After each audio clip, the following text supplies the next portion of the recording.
No, let me finish. There's You a will have point your of turn order, because the this is Honorable hearing. Sutay.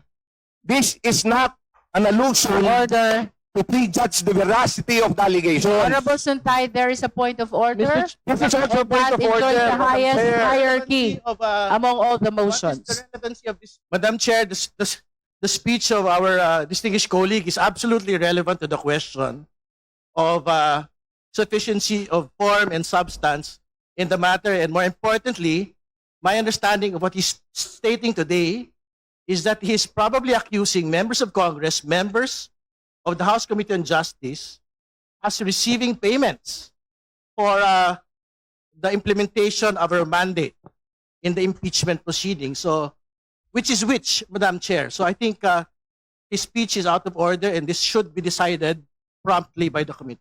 Madam Chair, this is not an accusation. Kaya nga, kung hinintay lang ako patapusin, ewan ko bakit naman yung aking kaibigan, naggagalaiti ka agad at concern na concern. You know, if we have nothing to fear, then we just listen. If we are not being alluded, why are we so guilty? Magandang umaga po, Madam Chair, distinguished colleague, mga kababayan, ang mga kapwa ko endorsers. Magandang umaga sa inyo lahat. Alam nyo, ako po'y mahilig maglagay ng titulo sa aking mga speeches. At ang title po ng aking speech today is Duty, Honor, Principle. Tatlo po yan. Martin Luther King Jr. said, and I quote, "The ultimate tragedy is not the oppression and cruelty by the bad people, but the silence over that by the good people." End of quote. Madam Chair, there are moments in public life when silence is convenient, when silence is strategic, when silence is safer.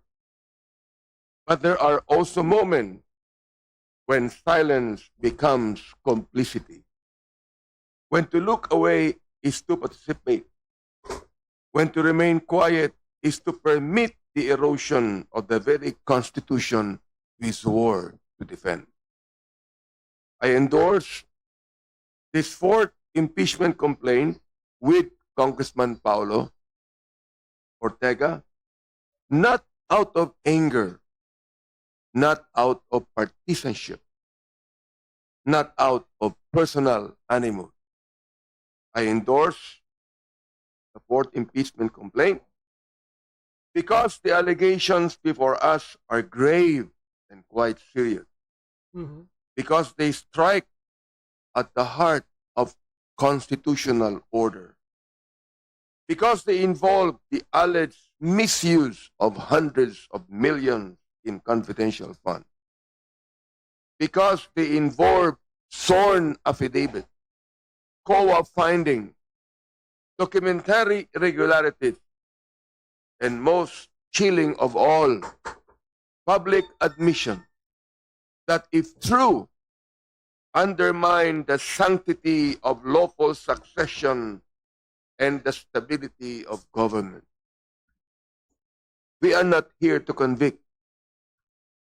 We are not here to persecute. We are not even here to prejudge. We are here to determine sufficiency in form and sufficiency in substance. But allow me to stress that sufficiency is not a trivial threshold. It is a constitutional gate. And when credible, detailed, documented allegations are placed before us, allegations of betrayal of public trust, culpable violation of the Constitution, graft and corruption, and other high crimes, this committee does not have the luxury of indifference, because public office is a public trust. These words are not ornamental, Madam Chair. They are not decorative language placed in our Constitution for ceremonial speeches. They are a command, a standard, a warning. When confidential funds are alleged to have been encashed in vast sums and liquidated in implausible time frames, when audit findings raise red flags, when sworn testimony describes physical transfers of cash outside normal channels, when public statements threaten the very officer's name in our Constitution, we cannot say this is inconvenient. We cannot say this is politically difficult. We cannot say let someone else handle it. Why? Because this is our constitutional duty. If the complaint is defective in form, we will say so. If it lacks ultimate facts, we will say so. If it fails the standard required by the Constitution, we will say so. But if it meets the threshold, if it alleges ultimate facts supported by sworn statements and documentary annexes, sufficient to warrant investigation, then we must allow the process to proceed.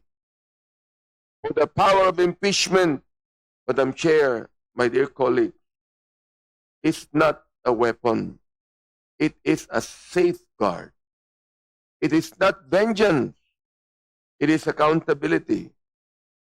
It is not politics. It is constitutional order at work. History will not ask whether this was politically comfortable. History will ask whether we were faithful to our oath. We swore to preserve and defend the Constitution, not selectively, Madam Chair, not conditionally, not when it is convenient. If we remain silent in the face of serious allegations against one of the highest officials of the land, then we are not neutral. We are negligent. This hearing is not about personalities. It is about principle. It is not about ambition. It is about accountability. It is not about 2028. It is about 1987, the Constitution that binds us all. Let us therefore proceed with sobriety, as I beg this committee right now, Madam Chair. Let us proceed with fairness. Let us proceed without fear, because in the end, we answer not only to our colleagues, not only to our constituents, but to history and to God. As Scripture reminds us in Micah 6:8, and I quote, "He hath showed thee, O man, what is good, and what doth the Lord require of thee, but to do justly, and to love mercy, and to walk humbly with thy God." End of quote.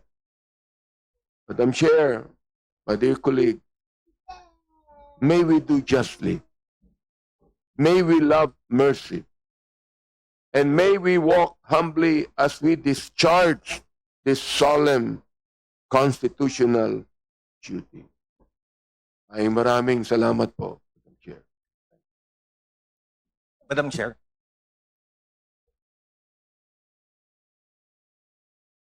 Thank you, Honorable Abante. That finally concludes our sponsorship speeches. Honorable Suntay, if this concerns the sponsorship speech, because soon we will be proceeding to hear on the sufficiency in form, if that concerns form. Thank you very much, Madam Chair. Well, Madam Chair, after hearing all the endorsers of the impeachment complaint, sangayon naman ako sa kanila dahil ang mga sinabi nga natin mga endorsers, there has been allegations now of misuse of hundreds of millions of public funds. Merong mga sworn affidavits, merong mga allegations na binitawan, merong usapin regarding betrayal of public trust, graft and corruption. Kagaya nga ng sinabi ni Congresswoman Renico, hindi dapat tayo matakot ungkatin ang katotohanan. At kagaya ng sinabi ng aking kaibigan, Pastor Benny Bante, public office is a public trust. We should proceed with fairness and without fear. Bottom line, we have to be impartial. That's why I would like to raise this.